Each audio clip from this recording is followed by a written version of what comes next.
আপনার ব্র্যান্ডের গল্পটা কি। সো এই লেসনে আপনি সেটা শিখবেন।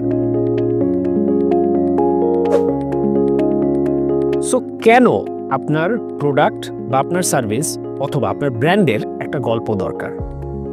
আপনার ব্র্যান্ডটা এই পৃথিবীতে কেন এক্সিস্ট করে? এটা কি একান্তই একটা প্রোডাক্ট বা সার্ভিসের সলিউশন, নাকি এটা আপনার কোনো ডিপার ইমোশনাল নিডকে সার্ভ করে? উত্তরটা হচ্ছে এটা একটা ইমোশনাল নিডকে সার্ভ করে। মানুষ সামাজিক জীব এবং মানুষের ইমোশন মানুষের প্রত্যেকটা ডিসিশনকে ড্রাইভ করে। যখন আপনার প্রোডাক্ট এবং আপনার service is a part of a bigger story, তখন আপনার প্রোডাক্ট বা আপনার সার্ভিসটা শুধু একটা পণ্য থাকে না, একমাত্র তখনই সেটা একটা ব্র্যান্ডে রূপান্তরিত হয়। কারণ মানুষ গল্পর সাথে কানেক্ট করে, মানুষ গল্পর সাথে রেজোনেট করে, যার জন্য আপনার ব্র্যান্ডের একটা স্টোরি বা আপনার ব্র্যান্ডের নিজস্ব একটা গল্প থাকা লাগে। এর একটা সহজ কারণ আমি আপনাকে বলি। মার্কেটিংয়ে আমরা খুব সিম্পল একটা জিনিস সবসময় বলে থাকি, সকল ধরনের পারচেস ডিসিশন ইমোশনাল। পৃথিবীতে কোনো পারচেস ডিসিশন র্যাশনাল না, সবই ইমোশনাল। আমরা যেটা করি, ইমোশনাল পারচেস ডিসিশনটা নেওয়ার পর সেটাকে র্যাশনালি লজিক্যাল এক্সপ্লেনেশন দেওয়ার চেষ্টা করি আমাদের কাছে বা অন্যের কাছে। সো আমাদের যে কোনো প্রকার পণ্য বা সার্ভিস চুজ করা বা কেনার পেছনে কোনো না কোনো একটা ইমোশনাল স্টিমুলাই থাকে, এবং স্টোরি টেলিং পার্টটা ওই ইমোশনাল জায়গাটাকেই আসলে ক্যাপচার করার চেষ্টা করে বা সেটার সাথে নিজেকে রেজোনেট করার চেষ্টা করে।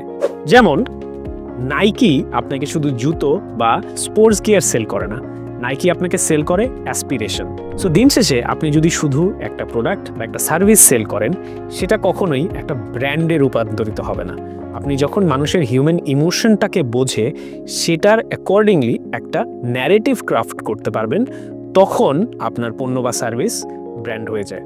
এখন আপনার মনে প্রশ্ন আসতে পারে, এটা কি সব ব্র্যান্ডের জন্যই প্রযোজ্য?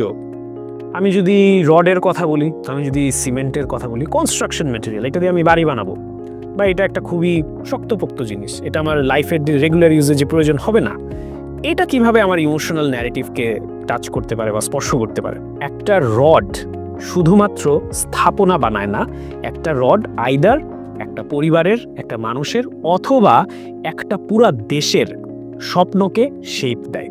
তারা এই কথাটা বলতে পারে যে আমরা শুধুমাত্র স্থাপনা নির্মাণ করছি না, বা আমাদের এই পণ্যটা শুধুমাত্র কনস্ট্রাকশনের জন্য ব্যবহৃত হয় না, আমাদের এই পণ্যটা আসলে স্বপ্নগুলোকে বাস্তবায়ন করে, হোক সেটা পদ্মা সেতুর মতো ন্যাশনাল প্রাইড, অথবা আপনার ছোট্ট একটা 2 তলা বাড়ি, অথবা একটা রুমও হতে পারে। সো এই যে রডের beyond the functional abilities or attributes realise করা যে একটা স্থাপনা, একটা সেফ কনস্ট্রাকশন আসলে মানুষের স্বপ্নকে শেপ দেয়, এটাই মূলত হচ্ছে এই ক্ষেত্রে একটা খুবই বোরিং প্রোডাক্টই বলা যায় অলমোস্ট, সেটার একটা খুবই স্ট্রং ইমোশনাল স্পেস, যেটার সাথে যে কেউ আপনার বাড়ি বানানো লাগুক, আপনার বাড়ি না বানানো লাগুক, আপনি এই ইমোশনটার সাথে ঠিকই রিলেট করতে পারবেন। And that is the power of proper brand story telling. So এখন পর্যন্ত আমার মনে হয় আপনি বুঝে গেছেন যে এই কোর্সে কোনো কিছুই আসলে র্যান্ডমলি হবে না। স্টোরি টেলিং খুব সুন্দর ক্রিয়েটিভ গল্প, বাট এটার পিছনে এখন পর্যন্ত বলা সবগুলো ফ্রেমওয়ার্ক বা সায়েন্সের সবচেয়ে বড় সায়েন্সটা লুকায় আছে, যেটা আপনাকে ফাইনালি অ্যাবিলিটিটা দিবে to craft your own brand story.